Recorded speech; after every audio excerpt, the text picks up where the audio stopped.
जो संपूर्ण जगत को आनंद प्रदान करने वाले और आलमोक्ष देने वाले हैं, उन लक्ष्मीपति भक्त वत्सल देवकी नंदन श्री कृष्ण को प्रणाम करती हूँ। राधे राधे। मेरे प्यारे भाई व बहनों, माताओं व बंधुओं, आज मैं आपके लिए मार्गशीर्ष मास में बृहस्पतिवार व्रत की कथा लेकर आई हूँ। बंधुओं, मार्गशीर्ष मास भी भगवान विष्णु को अति प्रिय है। जैसे कार्तिक मास में एकादशी तिथि, बंधुओं, भगवान ने स्वयं कहा है, मासा नाम मार्गशीर्षो अहम, मैं महीनों में मार्गशीर्ष हूँ। बंधुओं, मार्गशीर्ष मास में भगवान की इस कथा को अवश्य सुने, आपकी हर मनोकामना पूरी होगी। बंधुओं, यदि आपने हमारे चैनल को सब्सक्राइब नहीं किया है तो ज़रूर करें और बेल आइकन को दबाना ना भूलें, ताकि हमारी वीडियो की नोटिफिकेशन आपको मिलती रहे। वीडियो को लाइक और शेयर ज़रूर करें। बंधुओं, वीडियो को ज़रूर सुनने के बाद कमेंट में ओम नमो भगवते वासुदेवाय ज़रूर लिखें। अगहन मास मार्गशीर्ष के पहले बृहस्पतिवार को करें माँ लक्ष्मी की स्थापना, पूजा और व्रत। इस दिन माँ लक्ष्मी की स्थापना और पूजा की परंपरा है। मान्यता है कि तुलसी और लक्ष्मी की पूजा करें। अगहन माह या फिर इस माह के गुरुवार को एक साथ करने और अन्न दान करने से लक्ष्मी खुश होती है और उनके आगमन के बाद उनका स्थायित्व बना रहता है। अगहन के हर बृहस्पतिवार को लक्ष्मी की पूजा होती है। ग्रंथों में इसका वर्णन मिलता है कि अगहन बृहस्पतिवार को अगर सुहागिनें बुधवार की रात घर की साफ सफाई करने के बाद निष्ठा से लक्ष्मी की उपासना करें तो वे प्रसन्न होकर उपासक के घर स्थायी तौर पर आ जाती है। अगहन मास में बृहस्पतिवार को लक्ष्मी जी की व्रत पूजा से सुख संपत्ति और ऐश्वर्य प्राप्ति के साथ मन की इच्छा पूरी होती है। इस दिन विधि विधान से माँ लक्ष्मी की स्थापना कर पूजा अर्चना की जाती है और घर के द्वार पर दीपों से रोशनी की जाती है। इस दिन महिलाएं व्रत रखकर सुबह की पूजा कर लेती है तथा दोपहर में अगहन बृहस्पतिवार की कहानी सुनी जाती है। इस दिन घर के मुख्य द्वार से लेकर आंगन और पूजा स्थल तक चावल आटे के घोल से आकर्षण अल्पनाएं बनाएं। इस अल्पनाओं में माँ लक्ष्मी के पाँव विशेष रूप से बनाएं। इसके बाद गुरुवार सुबह ब्रह्म मुहूर्त से ही माँ लक्ष्मी की भक्तिभाव के साथ पूजा अर्चना करें। इसके बाद उन्हें विशेष प्रकार के पकवानों का भोग लगाएं।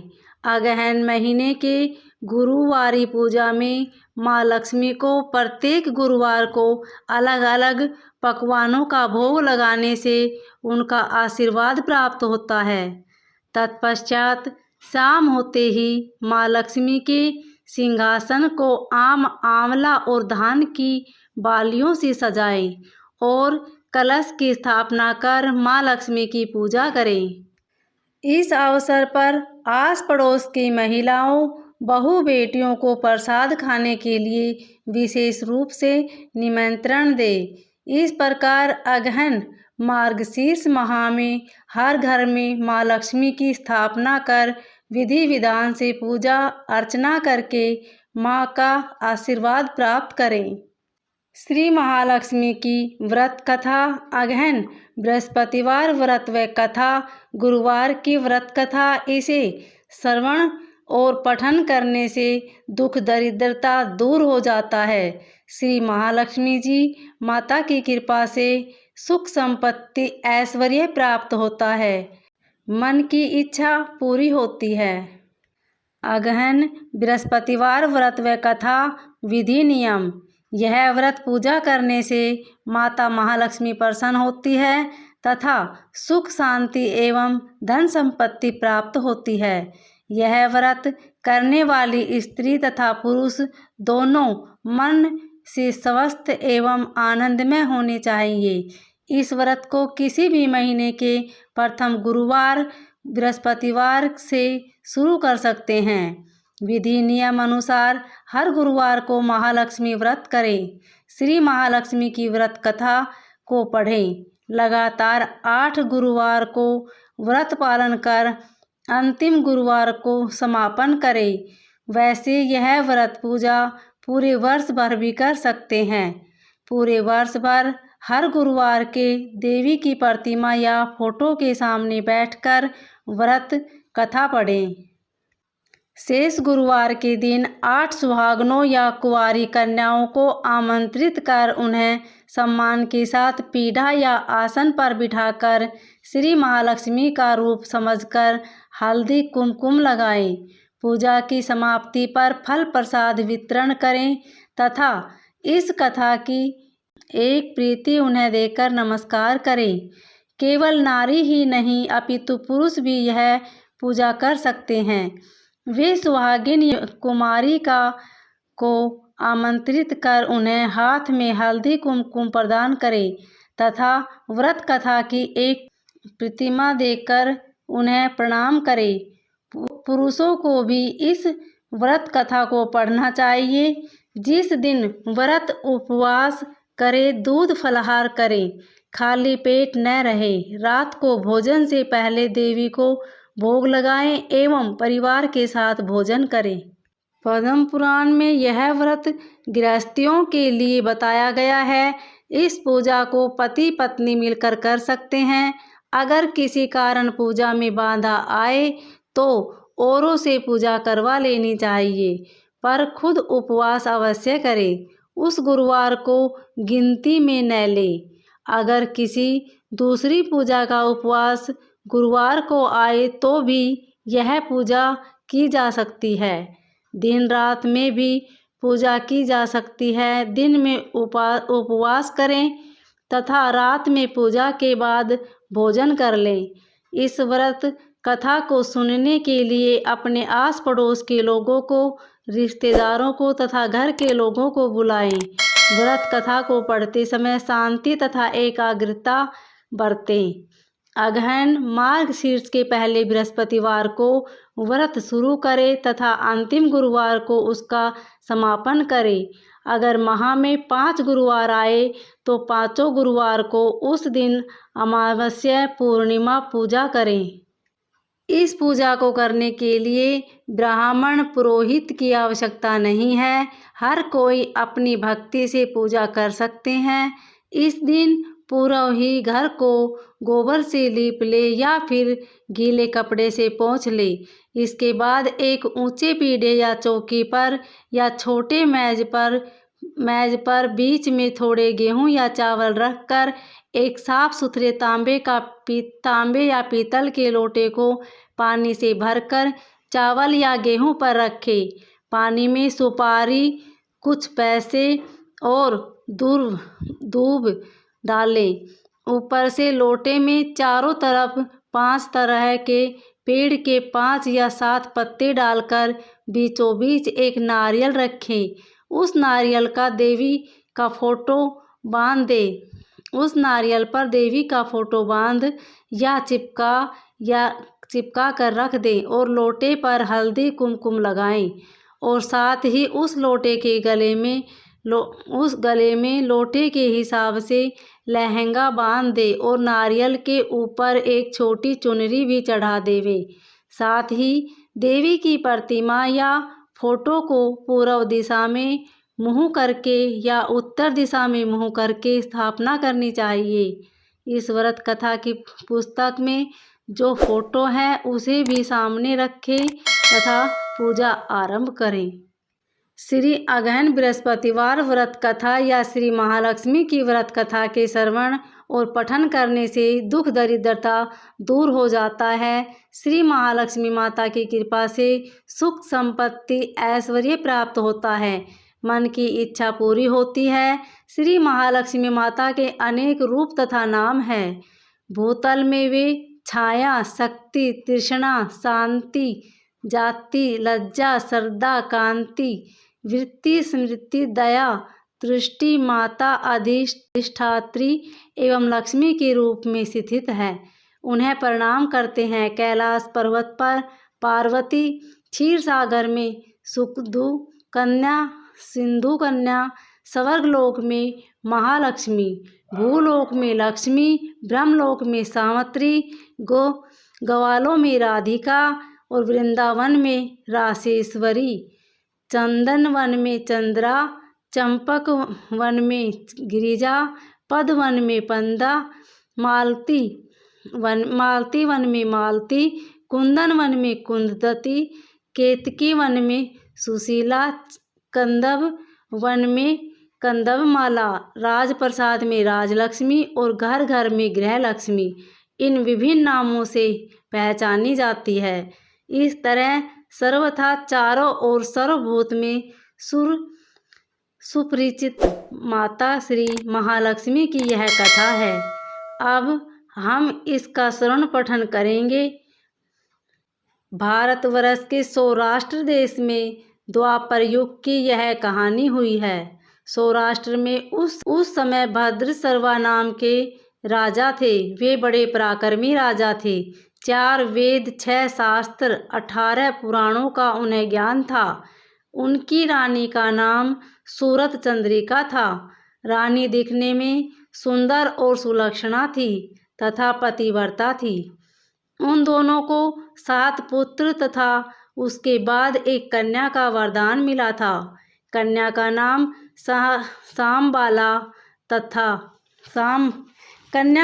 सांबाला था।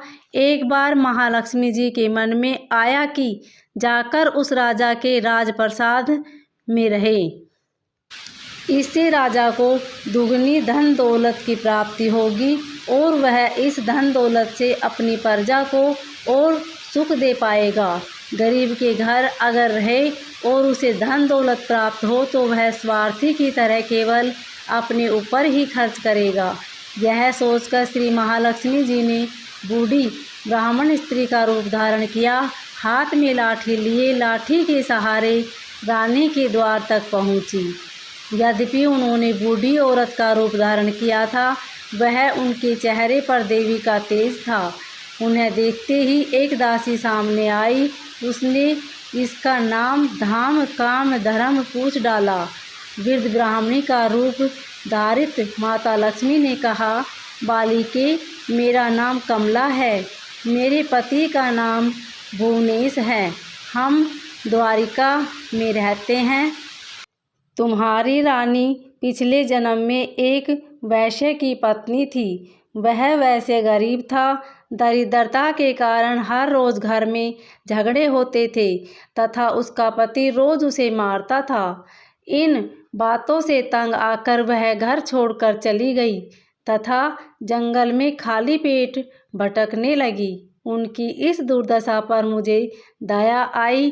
तब मैंने उसे सुख संपत्ति देने वाली श्री महालक्ष्मी की कथा सुनाई। मेरे कहने पर उसने श्री महालक्ष्मी का व्रत किया। श्री महालक्ष्मी प्रसन्न हुई। उसकी गरीबी दूर हुई।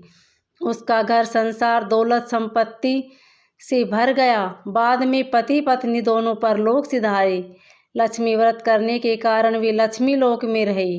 उन्होंने जितने साल महालक्ष्मी का व्रत किया उतने हजारों साल उन्हें सुख भोग मिला। इस जन्म में उसका जन्म राजघरों में हुआ, परंतु वह श्री महालक्ष्मी का व्रत करना भूल गई है। उसे यह याद दिलाने में मैं यहाँ आई हूँ। बुढ़िया की बातें सुनकर दासी ने उन्हें प्रणाम किया तथा श्री महालक्ष्मी का व्रत किस तरह किया जाए इस बारे में पूछा। बुढ़िया रूप धारण किए हुए श्री महालक्ष्मी ने दासी को पूजा की विधि तथा महिमा बताई। इसके बाद वह दासी माता को प्रणाम कर रानी को बताने अंदर चली गई। राजवैभव में रहते हुए रानी को अपने ऐश्वर्य का बहुत घमंड हुआ था। संपत्ति तथा अधिकार की वजह से वह उन्मत्त हो गई थी। दासी द्वारा बताई गई बुढ़िया की बातें सुनकर वह आग बबूला होकर राजद्वार पर आकर बुढ़िया रूपी श्री महालक्ष्मी पर बरस पड़ी। उसे यह मालूम नहीं था कि श्री महालक्ष्मी माता बुढ़िया का रूप धारण किए द्वार तक आई है, परंतु रानी इस कदर रूखा बर्ताव तथा अपना अनादर देखकर माता ने वहाँ ठहरना ठीक नहीं समझा। वे वहाँ से चल पड़ी। राह में उन्हें राजकुमारी सांबाला मिली। उन्होंने सांबाला को सारी बात बताई। सांबाला ने अपनी ओर से श्री महालक्ष्मी माता से क्षमा मांगी।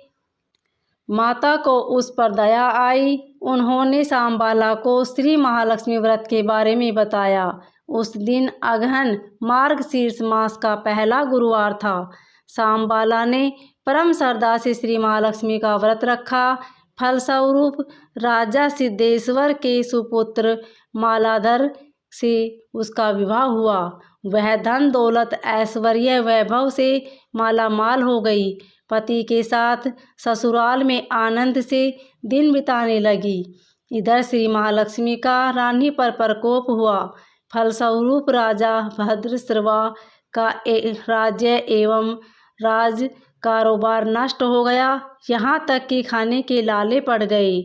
ऐसी हालत में एक दिन रानी ने राजा से निवेदन किया, हमारा दामाद इतना बड़ा राजा है, धनवान है, ऐश्वर्यशाली है, क्यों न उसके पास जाएं, अपना हाल उसे बताएं, वह जरूर हमारी मदद करेगा। इस बात पर राजा भद्रश्रवा दामाद के पास रवाना हुए। राज्य में पहुंचकर एक तालाब के किनारे थोड़ी देर विश्राम लेने के लिए ठहरे। तालाब में पानी लेते आते जाते दासियों ने उन्हें देखा। उन्होंने विनम्रतापूर्वक से उनकी पूछताछ की। जब उन्हें यह मालूम हुआ कि वे रानी सांबाला के पति हैं, तो दौड़ते हुए जाकर उन्होंने रानी को सारी बात बताई। रानी ने दासी के हाथ राज परिधान छोड़कर बड़े ठाठ से उनका स्वागत किया तथा आदर सत्कार किया। खान पान करवाया। जब वे लौटने लगे तो सोने की मोहरे से भरा घड़ा दिया। राजा भद्रश्रवा जब वापस लौटे तो उन्हें देखकर रानी सूरत चंद्रिका खुश हुई। उन्होंने सोने की मोहरों से भरे घड़े का मुंह खोल दिया, पर हाय भगवान, घड़े में धन के बदले कोयले मिले। यह सब श्री महालक्ष्मी के प्रकोप से हुआ। इस प्रकार दुर्दशा में और कई दिन बीत गए। इस बार रानी स्वयं अपनी कन्या के पास गई। वह दिन अगहन मास का अंतिम गुरुवार था। सांबाला ने श्री महालक्ष्मी का व्रत किया, पूजा की, अपनी माता से भी व्रत करवाया। इसके बाद रानी अपने घर आई। श्री महालक्ष्मी का व्रत करने पर उसे फिर से अपना राजपाट, धन दौलत, ऐश्वर्य प्राप्त हुआ। वह फिर से सुख शांति आनंदमयी जीवन बिताने लगी। कुछ दिनों बाद राजकन्या सांबाला अपने पिता के घर आई। उसे अपने घर देखकर सूरत चंद्रिका को पुरानी बातें याद आ गई। यह कि सांबाला ने अपने पिता को घड़ा भर कोयला दिया था और उसे तो कुछ भी नहीं दिया था। इसी कारण सांबाला को पिता के घर आने पर उसका कोई आदर आतिथ्य नहीं हुआ, बल्कि अनादर हुआ। पर उसने इस बात का बुरा नहीं माना। अपने घर लौटते समय उसने पिता के घर से थोड़ा नमक ले लिया। अपने घर लौटने पर उसके पति ने पूछा, अपने मायके से क्या लाई हो? उस पर उसने जवाब दिया, वहाँ का सार लाई हूँ। पति ने पूछा, इसका मतलब क्या हुआ? सांबाला ने कहा, थोड़ा धीरज रखें, सब मालूम हो जाएगा। उस दिन सांबाला ने सारा भोजन नमक डाले बिना बनाया और परोसा। पति ने खाना चखा, सारा खाना नमक बिना था, इसलिए स्वाद न आया। फिर सांबाला ने थाली में नमक डाला, इससे सारा भोजन स्वादिष्ट लगने लगा। तब सांबाला ने पति से कहा, यही है वह मायके से लाया हुआ सार। पति को उसकी बात सही लगी। फिर वह दोनों हंसी मजाक करते हुए भोजन करने लगे।